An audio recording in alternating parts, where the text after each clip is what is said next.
안녕하세요. 성경 속으로 김영중 목사입니다. 코로나 사태가 장기화되고 있습니다. 학교 개학이 4월 6일로 연기되었는데 4월 6일에 개학할 수 있을지 또한 염려스럽습니다. 아마 당분간은 저희들이 함께 그렇게 많은 사람이 모여서 예배드리는 것이 조금은 어렵지 않을까 이렇게 생각이 되는데요. 그래서인지 요즘에 가정예배에 대한 관심이 부쩍 늘었습니다. 저에게도 가정예배를 어떻게 준비해야 되는지에 대한 질문들을 많이 주셨는데요. 오늘 그 가정예배를 어떻게 준비하는지 함께 좀 살펴보려고 합니다. 가정예배를 잘 드리려면 이 가정에서 드리는 예배와 그리고 교회에서 드리는 공예배가 동등하다라는 전제하에 예배를 준비해야 합니다. 제가 Q&A 2편에서 설교는 누가 할 수 있습니까?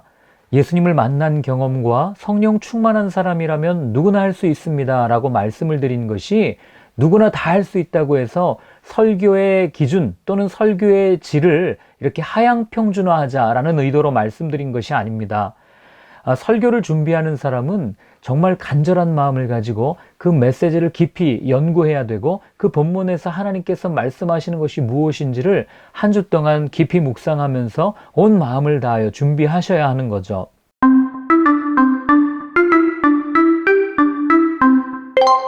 우리는 예배를 내가 하나님께 드린다라고 생각을 합니다. 그러나 성경이 말하는 예배는 하나님께서 사람을 초청하시는 데서부터 시작됩니다.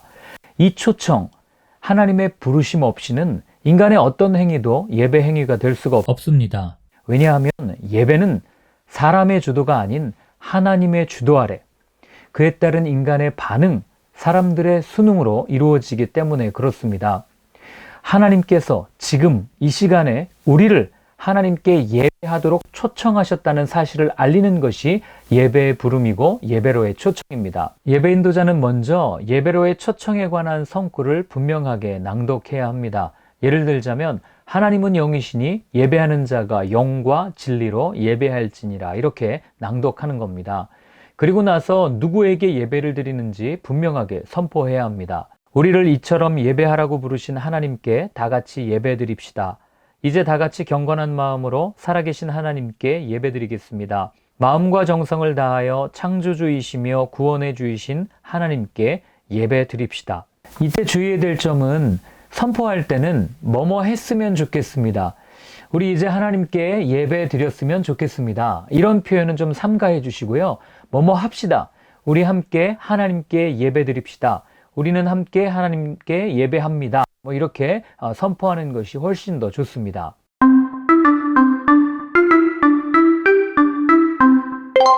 시편은 하나님을 노래하는 말씀인 동시에 인간의 감정, 이성, 의지로 하나님을 찬양하는 노래입니다.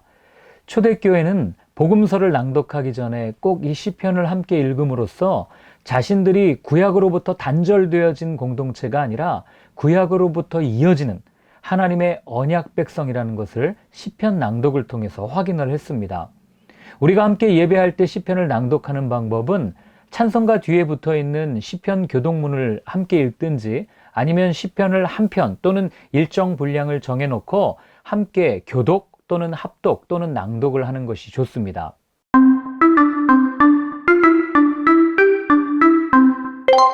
찬양을 준비할 때 가장 부담스러운 것이 내가 다룰 수 있는 악기가 없는데 또는 잘 다룰 수 있는 악기가 없는데 어떻게 찬양 인도를 하는가 하는 그런 부담일 겁니다.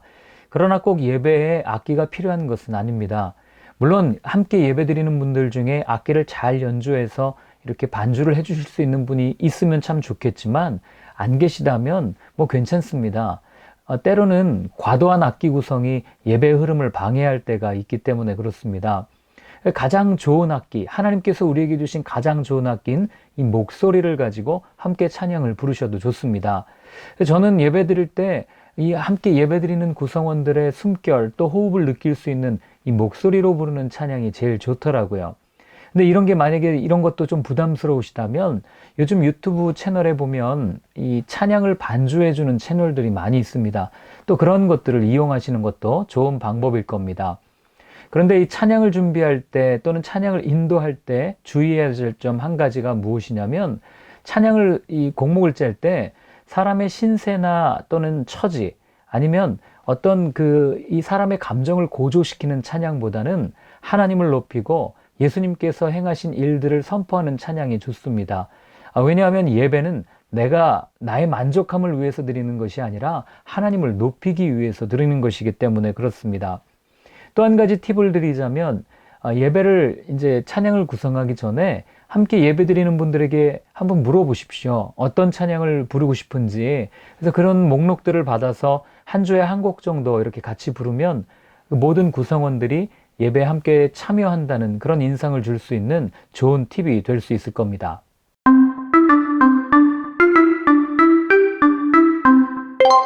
함께 모여서 예배를 드릴 때 또 한 가지 부담으로 다가오는 것이 바로 대표기도, 회중기도 아니겠습니까?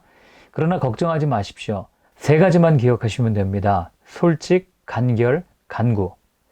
이 회중기도라고 하는 것은 모두가 우리 예배를 드리는 모두를 대신해서 또는 대표해서 하나님께 기도를 드리는 것입니다.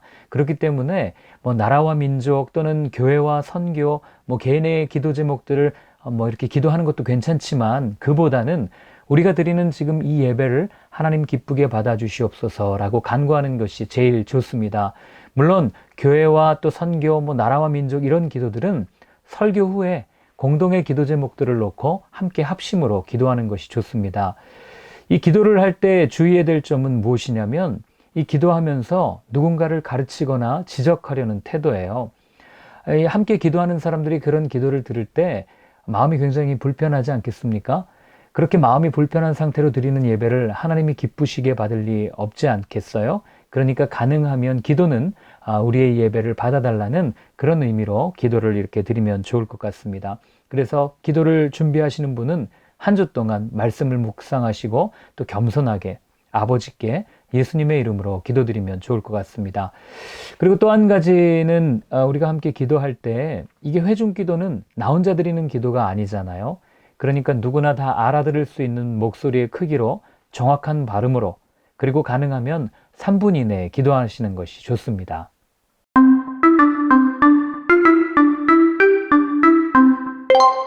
예배를 준비할 때 가장 어려운 것이 아마 설교를 준비하는 것일 겁니다. 설교는 사실 많이 어렵습니다. 10수년을 설교해온 저도 늘 설교를 준비할 때마다 참 많이 어렵더라고요. 그렇다고 우리가 설교를 안 할 수는 없지 않겠습니까? 그래서 오늘 제가 설교를 준비하는 팁을 몇 가지 알려드리려고 합니다. 자, 설교를 하려면 먼저 본문을 정해야 되겠죠. 이 본문을 정하는 방법은 이 설교 방식에 따라서 이렇게 다양하게 정할 수가 있습니다. 예를 들어서 강해 설교, 이 성경을 권별대로 이렇게 설교하는 강해 설교를 한다고 하면은 그냥 그 본문에 맞추어서 이렇게 설교를 준비하셔도 되고요.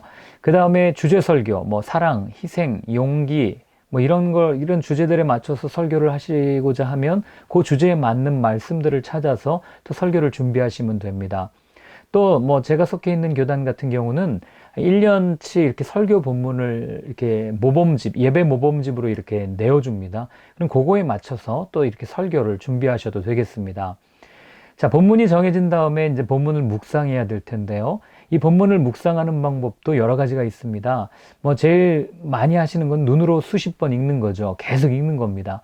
그 다음에 소리도 내서 읽어보고, 그리고 또 써보기도 하고, 그리고 제가 자주 사용하는 방법 중에 하나는 내 자신이 그 말씀에 들어가 보는 겁니다.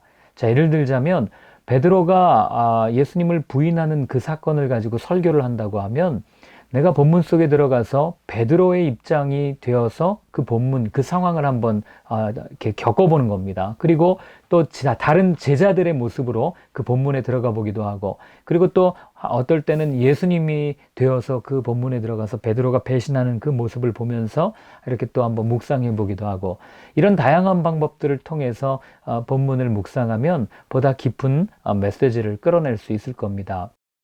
이 시대 또 배경, 어떤 사상이냐, 어떤 신학적 내용들을 담고 있냐를 전하는 것이기보다는 그 메시지에 담긴 하나님의 마음이 무엇인가?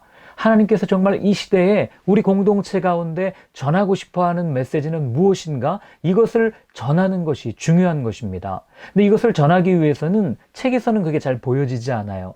우리가 김치가 잘 숙성되면 맛이 아주 맛있는 김치가 되듯이 우리가 정말 이 시대를 향한 아버지의 마음을 온전히 전하기 위해서는 여러분 말씀을 준비할 때 하나님의 영으로 가득 채워지는 게 느껴져야 돼요. 하나님 앞에 온전히 무릎 꿇고 기도하고 그 메시지를 놓고 하나님 앞에 간구하십시오. 그러면 하나님께서 반드시 꼭 필요한 말씀들을 우리에게 허락해 주실 겁니다. 그 다음으로는 이제 설교문 작성인데요. 설교를 많이 해보지 않으신 분이라면 가능하면 원고를 작성해서 그냥 쭉 읽어가시는 것을 추천드립니다. 물론 원고로부터 자유하게 그렇게 메시지를 선포할 수도 있지만 그러나 그런 딜리버리의 방식으로 하나님은 역사하시지 않습니다. 미국의 대각성운동을 이끌었던 조나단 에드워드라고 하는 이 목사님은 그냥 촛불 밤에 이렇게 예배 드릴 때 촛불을 켜놓고 그냥 그 설교문을 그냥 쭉 읽은 거예요.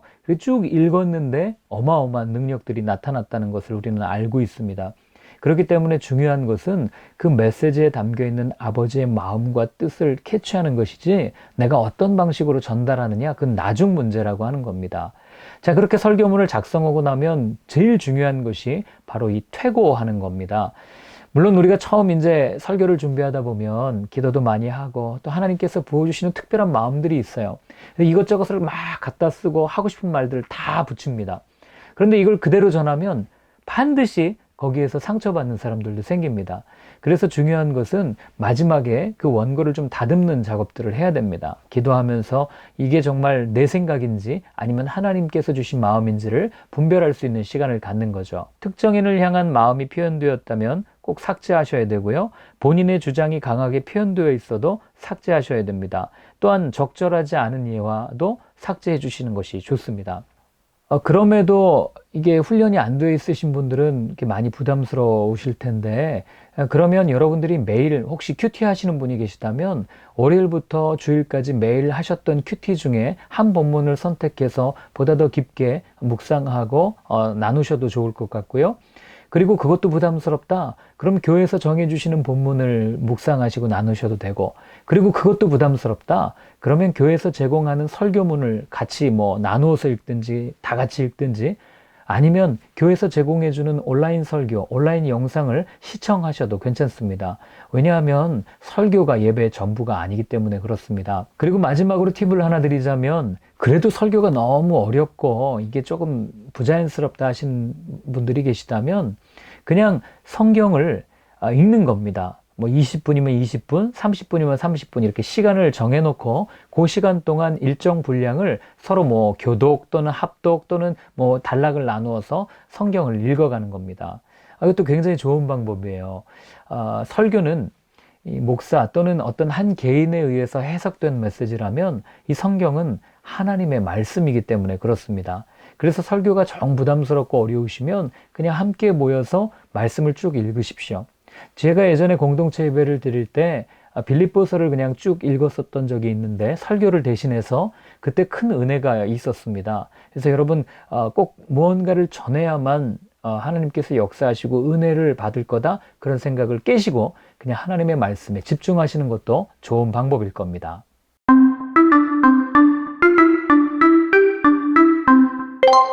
이 중보기도, 합심기도는 이제 설교가 끝난 후에 우리가 함께 메시지를 들은 후에 내가 그렇게 살겠습니다라고 결단하는 기도를 말합니다. 기도의 방법으로는 침묵해서 기도해도 괜찮고요. 합심으로 소리를 내어 기도해도 괜찮고 또는 설교자가 기도해도 괜찮습니다. 이때는 나라와 민족을 위해서 또는 교회와 선교를 위해서 아니면 개인의 기도 제목들을 놓고 함께 같이 기도하는 것도 괜찮은 방법입니다.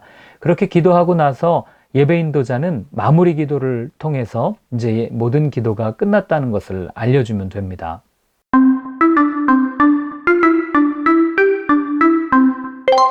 이제 마지막으로 축도인데요.